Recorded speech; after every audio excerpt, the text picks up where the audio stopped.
Kemudian kami serahkan surat pengunduran diri sebagai pesero pengurus, tetapi dibuat mengundurkan diri baik pesero pengurus maupun pesero komanditer. Jadi Ibu Diana ini perlu diklarifikasi, perlu dipanggil. Kemudian ada juga notaris Makahanap. Notaris Makahanap ini mengaku 2023 dan dibuat tertulis dia kira telah dibayar ibu ini, maka dia bikin akta nomor 5 dan nomor 20.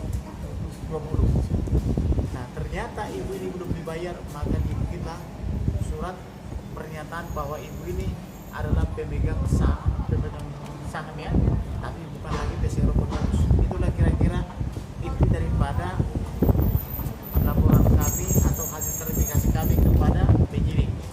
Sedangkan laporannya 372, 374 sama 263 menyuruh memasukkan keterangan palsu dalam akta penting. Ini adalah dari itu pada sudah jelas itu yang dilakukan itu juga kita juga mengikuti apa yang ditulis.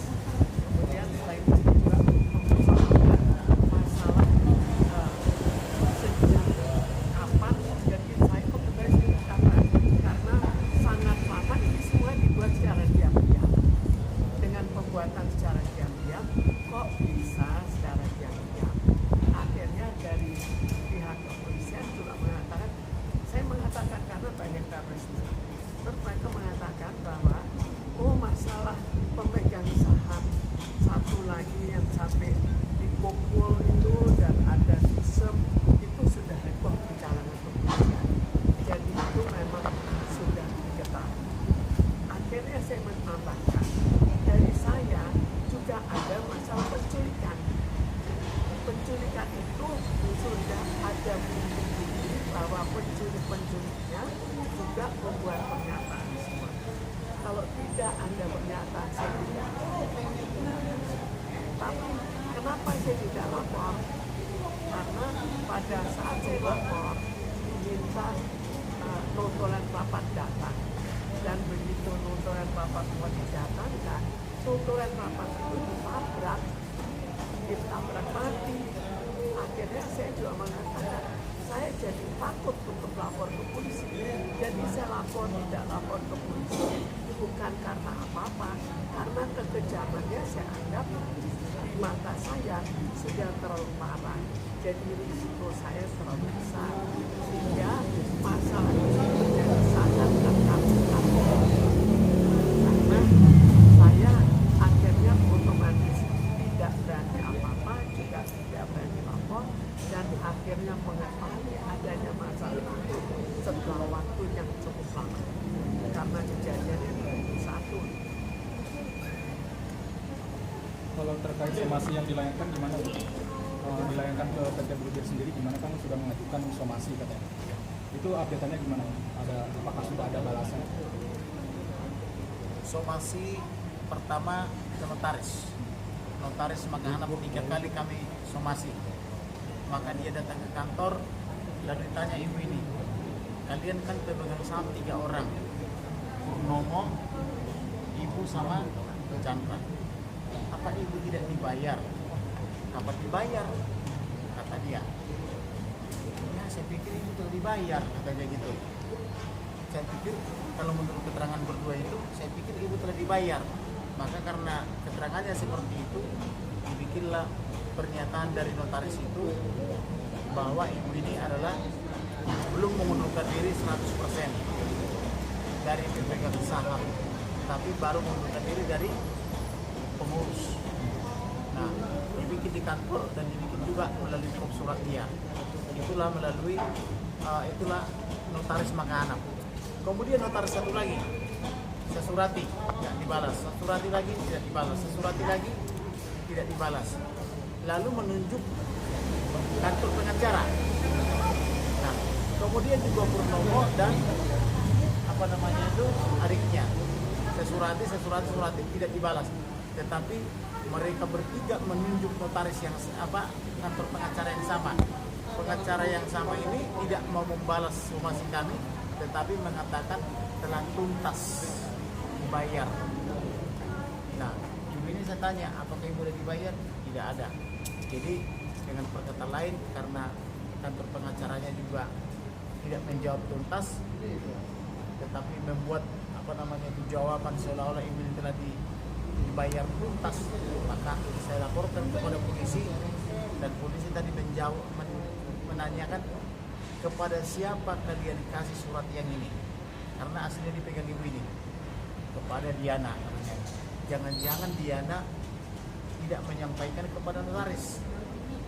Nah, seandainya Diana pun tidak menyampaikan itu, tidak mungkin Ibu ini hilang. Nah, itu kira-kira. Apakah ada keterlibatan nggak sih mungkin dari suami diketahui dari Indra Gunawan? Tentu, karena pemegang saham yang sekarang adalah suaminya diketahui ini.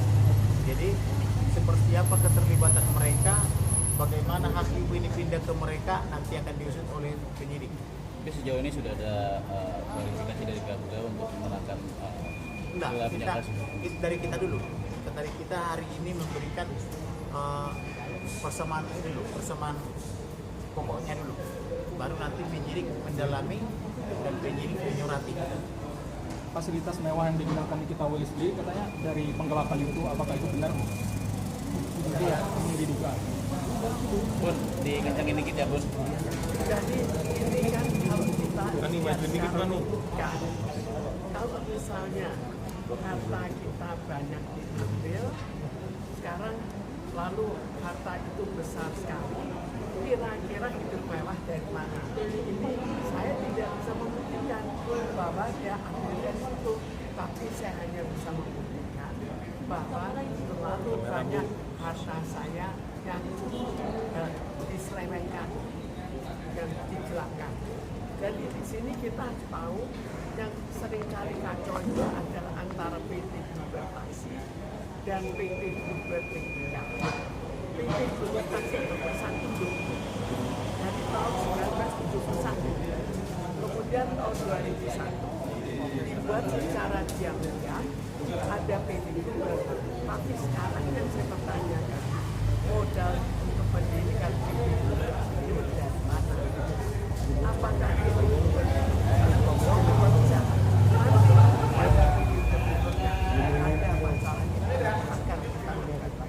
Tapi kalau misalkan pihak Serangan ini pas Gabriawan kita bayangkan semuanya dilakukan oleh adik saya dan kakak saya. Indra Priawan adalah anak dari kakak saya. Kira-kira bagaimana? Dapat hartanya enggak? Kalau secara hukum ternyata dapat. Sekarang apakah dipakai?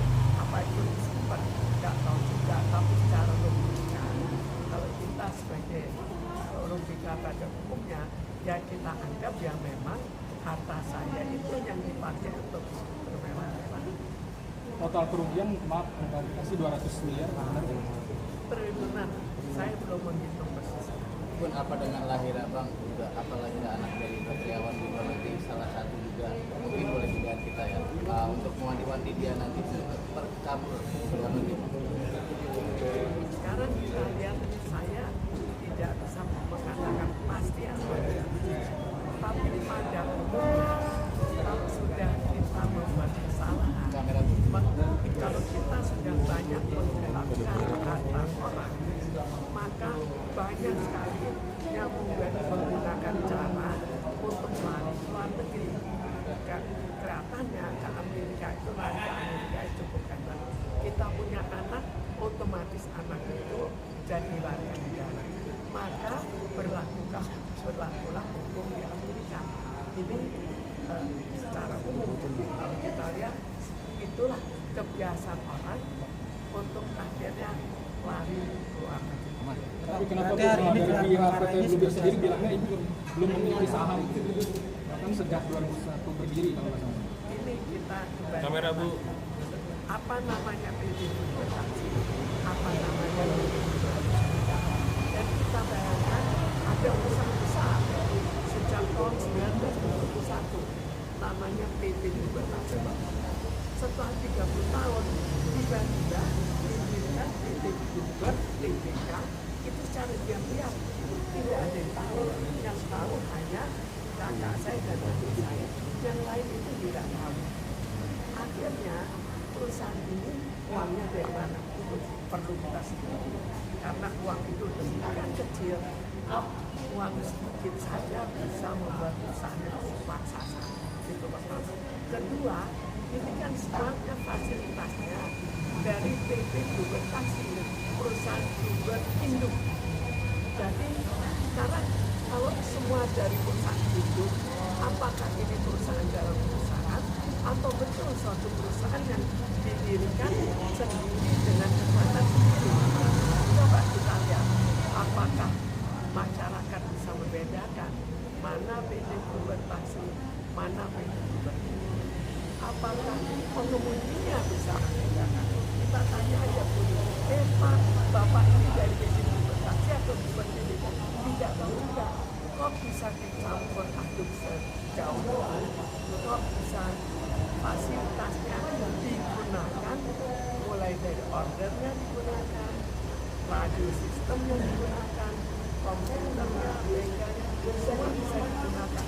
Apakah itu secara hukum bisa sebebas itu kita memanfaatkan harta orang lain, yaitu harta bertaksi? Bung Indra Priawan berapa persen, Bun? Kalau dari pemberitaan ini sendiri dulu, Berapa kita persen, melihat Bun? sekarang terlihat hidup sederhana. Jadi sekarang kita lihat sejak adanya berita banyak di mana orang-orang seperti pada Rafael, pada apa kan dilihat kok hidupnya mewah. Hidup mewah itu cukup jadi sorotan. Karena itu sekarang diputuskan semua anak turunannya jangan memperlihatkan kemewahan. Tapi kan kemewahan itu kenapa bisa mendadak?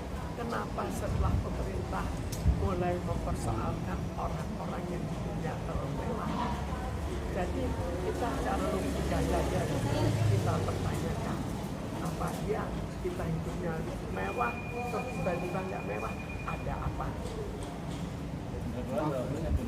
Indra Priawan itu jadi kalau kita hitung secara persentase itu ada saham saya, ada kakak saya, dan ada adik saya.